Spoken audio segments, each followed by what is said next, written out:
अस्सलामुअलैकुम everyone, welcome to our channel toppers learning hub. आज हम पढ़ेंगे क्लास 7 इंग्लिश एनसीईआरटी की बुक एन एलियन हैंड का first chapter the tiny teacher. Start करते हैं। तो so very small the ant is unbelievably intelligent and hard working. जो ant होती है वो बहुत ज़्यादा स्मॉल होती है। स्मॉल होने के बावजूद वो बहुत ज़्यादा इंटेलिजेंट और हार्ड वर्किंग होती है। Among the various kinds, the commonest ant is black or red. Ant का जो सबसे कॉमन काइंड होता है वो ब्लैक कलर की होती है या तो रेड कलर की होती है।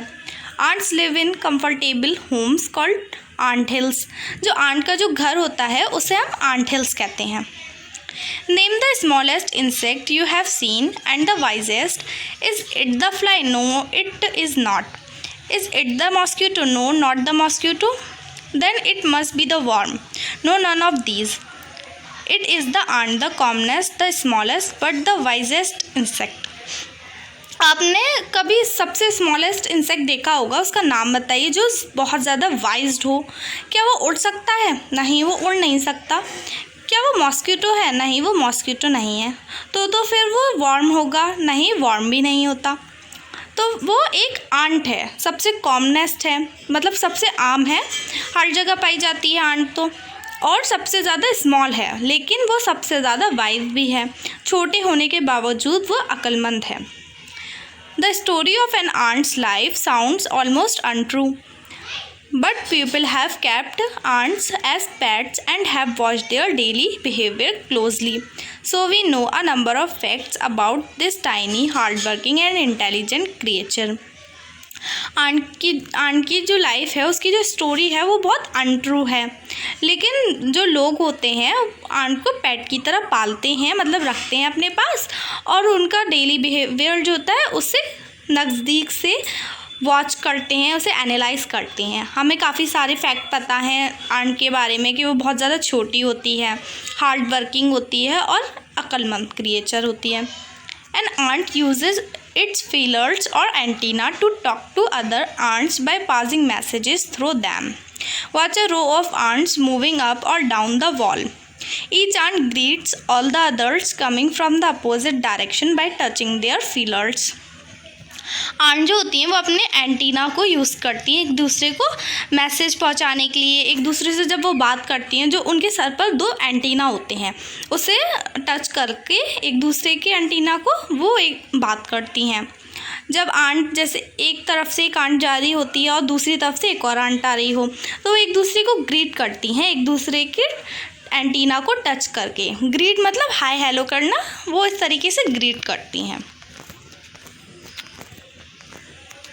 There are many kinds of ants. The commonest among them are the black or red ones. काफ़ी तरीके की आंट होती हैं, पर जो सबसे कॉमन आंट होती हैं वो ब्लैक और रेड होती हैं। सबने देखी होती हैं इस तरीके की, ब्लैक कलर की और रेड कलर की aunt. We have seen them since we were children, but have not paid enough attention to them. हम बचपन से इन आंट्स को देखते हुए आते हैं, बट हम कभी उन्हें ज़्यादा अटेंशन नहीं देखते, ना उनके बिहेवियर को क्लोजली हम देखते हैं। Where do they live? In their comfortable homes called nest or ant hills. Ant कहाँ रहती हैं? आंट नेस्ट या आंट हिल्स में रहती हैं। ज़मीन में छोटे छोटे छेद होते हैं, उसके अंदर आंट्स रहती हैं, उन्हें हम आंट हिल कहते हैं। Each has hundreds of little rooms and passages. In some of these rooms, the queen ant lays eggs. Other are nurseries for the young ones called grubs.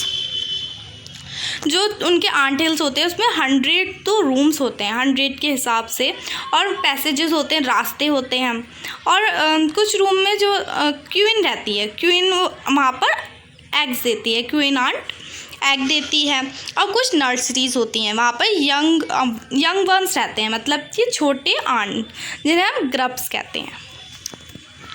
Workers have their reserve quarters. They spend most of their time searching for food. और workers भी होते हैं, उनके reserve होते हैं quarter, और जो workers होते हैं वो फूड सर्च करते हैं, खाना तलाश जो करते हैं वो वर्कर आंट करती हैं। Some rooms serve as store houses for this food. और जो वर्कर्स होते हैं जब वो फूड लाते हैं उन्हें कुछ रूम्स में रखा जाता है, वो स्टोर हाउसेज होते हैं फूड स्टोर करने के लिए। Soldiers have separate barracks.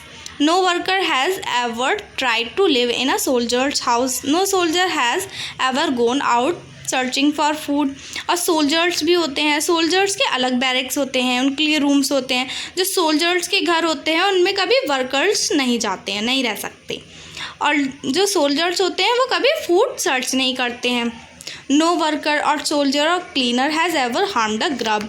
और वर्कर, सोल्जर्स, क्लीनर्स ये कभी भी किसी भी ग्रब को हार्म नहीं करते हैं, उन्हें नुकसान नहीं पहुंचाते हैं. So you see, an ant's life is very peaceful. Each does its share of work intelligently and bravely, and never fights with other members of the group. तो आपने देखा कि आंट की जो लाइफ है वो कितनी पीसफुल है और सबने अपने वर्क को बांट रखा है काफ़ी ब्रेवली, बहादुरी से और अक्लमंदी से, और ये लोग कभी लड़ते भी नहीं हैं. The queen is the mother of the entire population of the colony. और जो क्वीन होती है वो पूरी कॉलोनी की मदर होती है. It lives for about 15 years. इसकी जो ज़िंदगी होती है वो 15 साल की होती है. It has a pair of wings. और इसके पास 2 विंग्स होते हैं, एक पेयर होता है मतलब. But bytes them of after it's wedding flight. और ये जब उड़ती है मतलब वेडिंग फ्लाइट लेती है, ये बहुत ऊँचा उड़ती है तो इसके विंग्स ख़त्म हो जाते हैं. This flight takes place on a hot summer day. और ये जो फ्लाइट होती है जब उड़ती है वो कौन सा दिन होता है? गर्मियों के दिन में उड़ती है ये. The queen leaves the nest and goes out to meet a male ant और drawn high up in the air. Queen अपना नेस्ट छोड़ देती है और मेल आंट से मिलती है और आसमान में चली जाती है, उड़ जाती है. On its return to earth. जब वो ज़मीन पर आती है, it gets rid of its wings and then does nothing but lay eggs.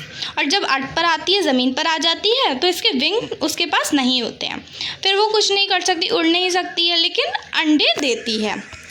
Eggs hatch and grubs come out. जब अंडे देती है वो अंडे टूट जाते हैं तो उसमें से ग्रब्स निकलते हैं, मतलब छोटे aunt.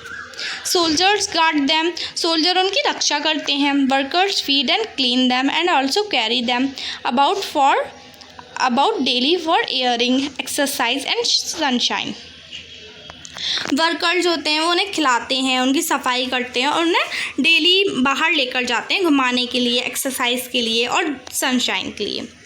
2 or 3 weeks later, grubs become cocoons and lie without food or activity for 3 weeks more.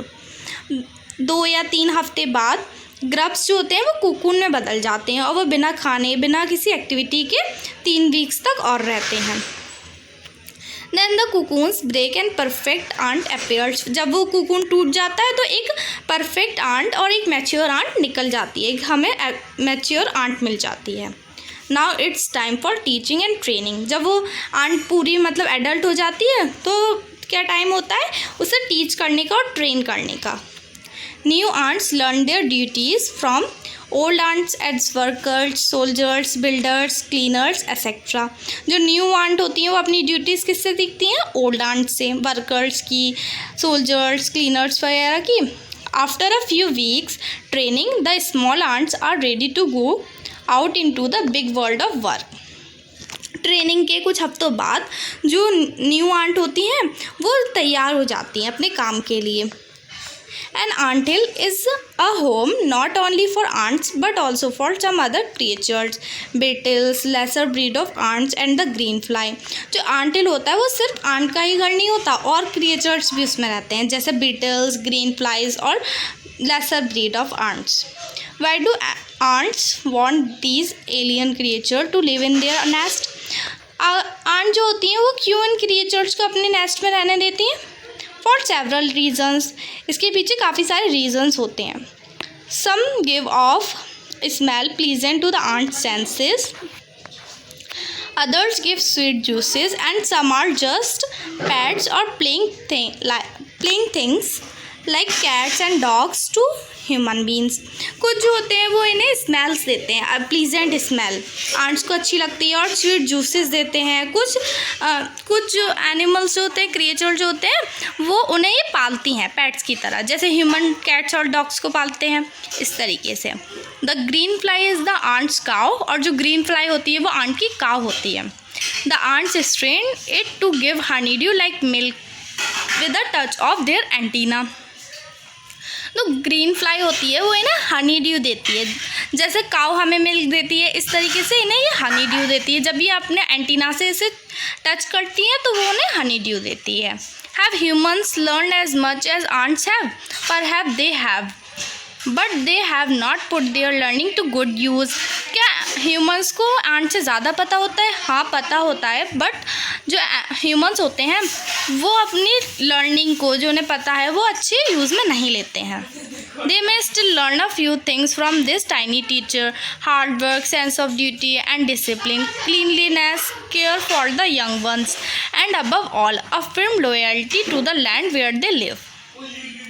Humans को इनसे सीखना चाहिए, इस टाइनी टीचर से सीखना चाहिए, हार्ड वर्क सीखना चाहिए, डिसिप्लिन और सफाई सुथराई, और छोटों का ख्याल कैसे रखते हैं, अपनी लैंड की देखभाल जहाँ वो रहते हैं, ये सब सीखना चाहिए। ये हमने चैप्टर पूरा कंप्लीट कर लिया है।